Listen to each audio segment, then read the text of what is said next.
네, 안녕하십니까. 개혁책방입니다. 오늘은 질문하는 성도 대답하는 신학자 7장 종말이 궁금해요. 이제 마지막입니다. 6번째와 7번째 챕터 새하늘과 새 땅은 어떻게 생겼나요? 그리고 천국 상급이 있나요?에 관한 질문과 답을 함께 살펴보도록 하겠습니다. 6번째 신학에 있는 답변입니다. 새하늘과 새 땅은 어떻게 생겼나요? 주 예수 그리스도의 재림 이후에 온 피조 세계는 참된 회복과 갱신을 경험하게 될 것입니다. 성경은 이를 새하늘과 새 땅이란 단어로 표현합니다. 신자들은 새하늘과 새 땅에서 부활체를 입고 주님과 더불어 영원토록 지복지락을 누리며 살게 될 것입니다. 과연 새하늘과 새 땅의 본질이 무엇인가에 관해서는 교회 역사 속에서 수많은 논쟁이 있었는데요. 이는 크게 두 가지 관점으로 압축해서 설명 가능합니다. 첫 번째, 멸절론 혹은 전멸론적 시각이 있습니다. 이것은 옛 하늘과 옛 땅이 완전히 파괴되고 이전과는 질적으로 완전히 다른 새 하늘과 새 땅이 완성된다라고 보는 관점입니다. 이 멸절론은요, 베드로후서 3장에 집중할 수 있는데 베드로후서 3장 10절에 보게 되면 하늘이 큰 소리로 떠나가고 물질이 뜨거운 불에 풀어지고 라는 표현이 나오죠.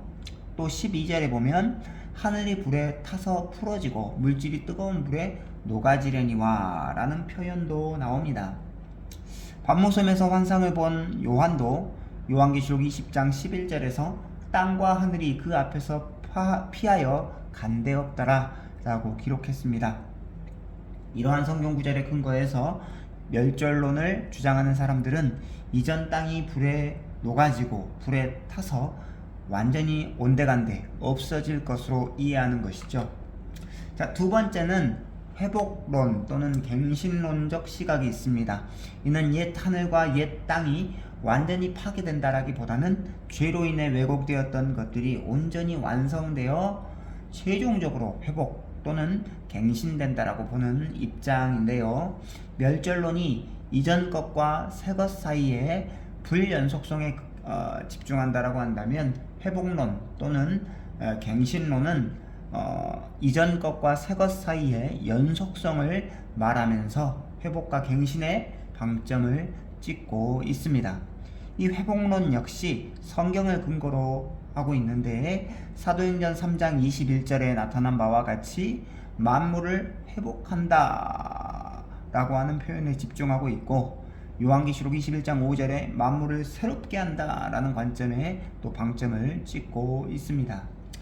자, 그렇다고 한다면 성경 전반을 통해 살펴볼 때 새하늘과 새 땅의 궁극적인 본질은 두 번째로 말했던 회복과 갱신, 즉 죄로 인해 파괴되고 왜곡된 것들의 총체적인 회복 및 갱신의 의미가 조금 더 강하다라고 생각이 됩니다.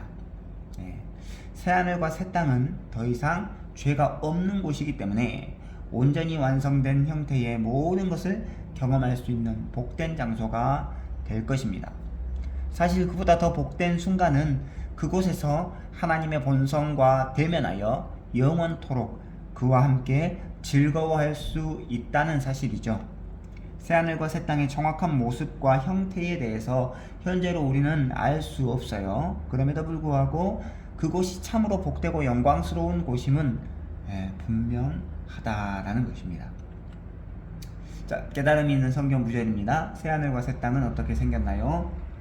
요한계시록 21장 5절 보좌에 앉으신 이가 이르시되 보라 내가 만물을 새롭게 하노라 하시고 또 이르시되 이 말은 신실하고 참되니 기록하라 하시고 사도행전 3장 21절 하나님이 영원전부터 거룩한 선지자들의 입을 통하여 말씀하신 바 만물을 회복하실 때까지는 하늘이 마땅히 그를 받아두리라.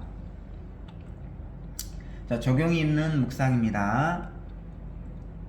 새하늘과 새 땅을 너무 물질적인 장소로 혹은 물질과는 완전히 상관없는 너무나 신령하고 영적인 상태로만 이해해서도 안 된다라는 거죠. 양극단을 피해야 된다라는 것입니다. 분명한 것은 새하늘과 새 땅은 부활체를 입고 살아가게 될 곳이다 라는 점이죠. 그러므로 분명히 장소적인 개념과 물질적인 개념이 포함되는 곳일 것입니다. 그럼에도 불구하고 그곳이 본질상 신령하고 영적인 곳임은 그곳에 죄가 전무한 없는 완전히 회복되고 완성된 곳이기 때문에 우리는 장소적인 개념과 신령하고 영적인 개념을 함께 이렇게 생각해야 된다라는 거죠. 자, 이제 마지막입니다. 7번째 챕터, 천국 상급이 있나요? 한때 천국 상급을 물질주의적으로 이해하여서 천국에서 상급이 가장 큰 사람은 금면류관을 쓰고 다니고, 그보다 상급이 한 단계 낮은 사람은 은면류관을 쓰고 다니고, 가장 상급이 낮은 사람은 개털모자를 쓰고 다닐 것이라고 한다는 애화가 설교 강단에서 유행한 적이 있습니다. 자, 제가 이 웃었던 이유는 얼토당토 안 되는 말이기 때문에 제가 웃은 거예요. 혹은 이 천국, 천당을 부동산 구조 속에서 이해하여서 상급이 가장 큰 사람은 하나님 바로 옆자리에 살게 되고, 그보다 낮은 사람, 한 단계 낮은 사람은 천당 밑에 분당에 살고, 그것도 전세로, 그거보다 더 낮은 사람은 천국 변두리에서 월세로 산다라는 예화도 많이 있었죠. 어떤 교회 목사님은 이제 이 땅에서 하나님을 잘 믿고 열심히 산 사람이 천국 가서 뭐 고층 아파트에 산다는 뭐 얼토당토 안 되는 이야기로 이렇게 뭐 전했던 것을 저는 들었습니다만은, 분명 천국에는 상급이 있습니다. 그것이 성경의 가르침이죠. 하지만 천국에서의 상급은 절대로 물질주의적이고 또 부동산적으로 이해해서는 안 된다라는 거죠. 왜냐하면 성경은 천국에서의 상급을 영광의 차이로 이해하고 있기 때문입니다. 고린도전서 15장 40절로 41절은 다음과 같이 가르쳐주고 있습니다. 하늘에 속한 형체도 있고 땅에 속한 형체도 있으나 하늘에 속한 것의 영광이 따로 있고 땅에 속한 영광이 따로 있으니, 해의 영광이 다르고 달의 영광이 다르며 별의 영광도 다른데 별과 별의 영광이 다르도다. 물론 신자의 구원은 모든 사람에게 동일합니다. 하지만 새하늘과 새 땅에서의 빛남과 영광은 서로 차이가 있을 것입니다. 마태복음에서도 비교급이 많이 등장하고 있는데요, 여러 배를 더 받는다라는 표현이 라든지, 그 다음에 하늘에서 너희의 상이 크다라는 표현 등이 바로 그 예입니다. 천국에서의 상급을 이해할 때 반드시 기억해야 할 사실은 뭐냐? 새하늘과 새 땅에서는 죄가 없기 때문에 이 상급의 차이로 인하여서 어떠한 형태의 질투나 반목이 생길 수 없다라는 거죠. 이 땅에서 좋은 집, 좋은 차, 많은 돈, 그것도 비교급입니다. 많은 사람과 적은 사람의 비교 속에서 일어나는 그런 질투, 반목, 갈등, 그런 게 천국에는 없다라는 거죠. 게다가 천국에서의 상급은 자기 자신의 선행의 공로로 인한 것이 아니라 예수 그리스도의 영광스러움 안에 있는 하나님의 주권적 은혜와 공로로 말미암는 것이기 때문에 천국에서의 상급의 차이는 서로 질투심을 불러일으키는 것이 아니라 더욱더 하나님의 은혜를 함께 찬양하는 귀한 수단으로 쓰임받게 된다는 것입니다. 만약 천국에서 자신보다 다른 사람이 더 큰 상급을 받는다라고 한다면 그로 인해 복된 천국 공동체가 함께 기뻐하면서 모든 사람과 더불어 하나님의 은혜에 감격하는 순간이 될 것입니다. 천국에서 더 큰 상급을 받는다라고 한다면 함께 기뻐한다라는 거죠. 질투와 반목이 생길 수 없습니다. 왜냐하면 그곳은 죄가 없는 곳이기 때문이죠. 새하늘과 새 땅에서는 언제나 이런 복된 기쁨과 감사와 감격만 넘쳐납니다. 자, 깨달음이 있는 성경 구절입니다. 천국 상급이 있나요? 마태복음 19장 29절, 또 내 이름을 위하여 집이나 형제나 자매나 부모나 자식이나 전토를 벌인 자마다 여러 배를 받고 또 영생을 상속하리라. 마태복음 5장 11절로 12절, 나로 말미암아 너희를 욕하고 박해하고 거짓으로 너희를 거슬려 모든 악한 말을 할 때에는 너희에게 복이 있나니 기뻐하고 즐거워하라. 하늘에서 너희의 상이 큼이라. 너희 전에 있던 선지자들도 이같이 박해하였느니라. 자, 적용이 있는 묵상입니다. 천국 상급이 있나요?